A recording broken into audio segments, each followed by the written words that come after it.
CD Projekt Red has revealed The Witcher 4 again, this time at the State of Unreal, demonstrating its use of Unreal Engine 5.6.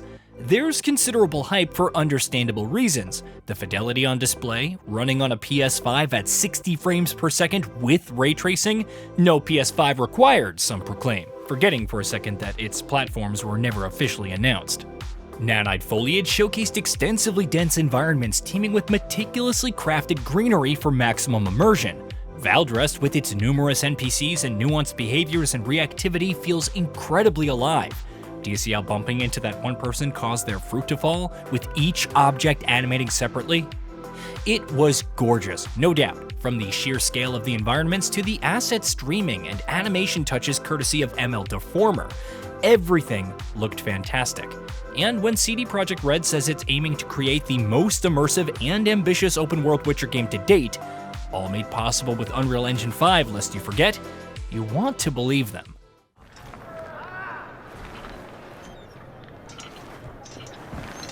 A typical day's toil. Who in? Witcheress. What news of my wagons? No eternity is taking that damn salt to arrive. I found them. And, well, suffice to say, they'll not reach you. However, and there is a big however, it was only a tech demo.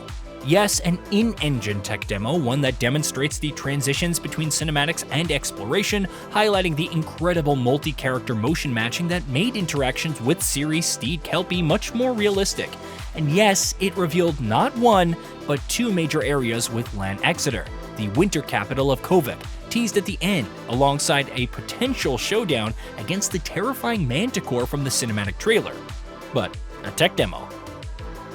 Which is perfectly fine, but there's something to be said about managing expectations. The conversation has already begun about being weary of the developer's words. Remember Cyberpunk 2077, some will say, and the state it launched in. Some wonder how CD Projekt Red can be taken seriously after that game's initial subject to change demo and the final product, which was rife with bugs and nearly unplayable on PS4 and Xbox One. Such was the outrage for its technical state that Sony went ahead and pulled it from the PlayStation Store, then offered refunds.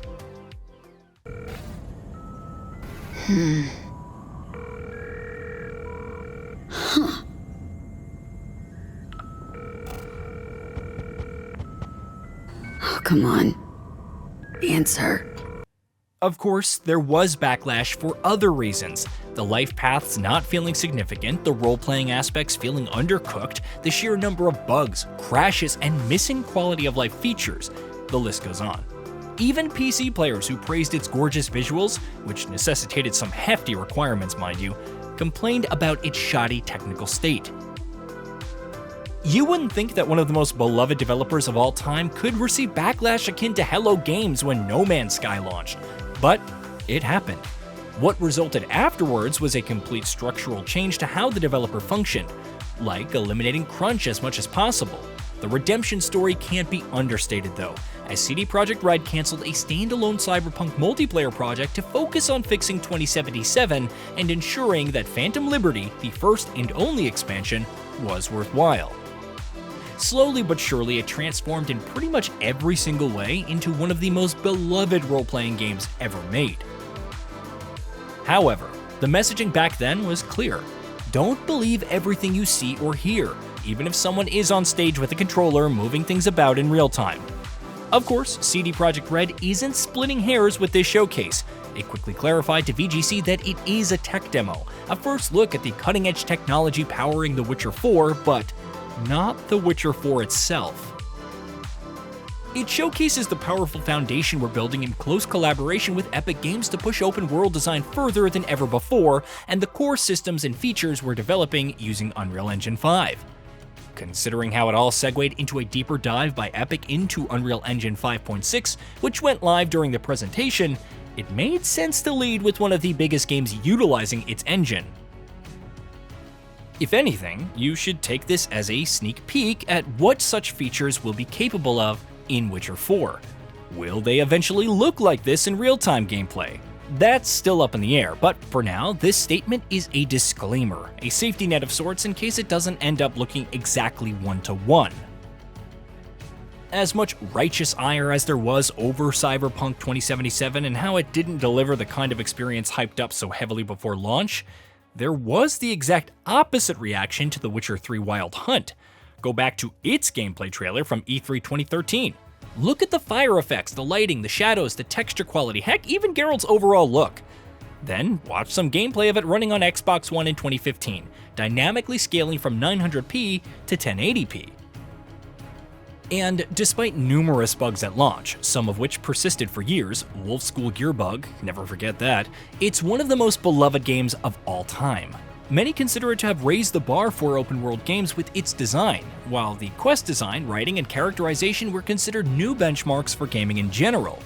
It's the game that put CD Projekt Red on the global map as one of the premier developers, granting this reputation for being infallible, which naturally didn't last long. You could argue it's a question of perception and how much benefit of the doubt one is willing to invest. If you played Cyberpunk 2077 recently or even finished The Witcher 3's Complete Edition, then this showcase was incredibly hype. As someone who finished the base game back in 2015, I'll admit to feeling joy at Ciri's appearance, the mannerisms feeling familiar but even more influenced by Geralt than ever. I find that good. However, if you were there in the months leading up to and after Cyberpunk's launch, then the skepticism is warranted. You would pay more attention to that bit about CD Projekt Red wanting to make the most immersive and ambitious open-world Witcher game to date, and reflect on Cyberpunk's broken promises. The skepticism is warranted, even if this is a tech demo, because it made bold claims. It's as simple as that, and there's nothing wrong with it. Regardless, CD Projekt Red is one-to-one on surpassing expectations versus falling short over the past decade. Everything we've seen and heard about The Witcher 4 before this showcase sounds enticing. How Ciri will play differently from Geralt, the emphasis on player choice, how the team is pushing the boundaries of NPC quality to ensure every single one looks like they're living with their own story, per director Sebastian Kalemba. If this tech demo never debuted, that cinematic trailer alone, with the in-game engine closing shot, would have been more than enough to continue building on the excitement. Ultimately, it's for the development team to deliver. Even if it's a tech demo, you can bet that this will be used as a measuring stick for whatever the final game ends up looking like or even playing like, despite the complete lack of combat, minimal exploration, quests, etc. Some skepticism is healthy and encouraged, as Geralt would say. Anxiety is never irrational. Aside from psychological disturbances, it's good to feel fear. However, not allowing yourself to get excited for a sequel to one of the greatest games ever made from a resurgent studio that's coming off an incredible redemption story feels too extreme. As the rest of the quote goes, if you feel fear, it means there's something to be feared, so be vigilant. Fear doesn't have to be overcome, just don't yield to it. Hey, did you know that we at Gaming Bolt upload new videos every day? Stick around, drop a like, subscribe, and hit that bell, and let us know what kind of content you'd like to see in the future with a comment below.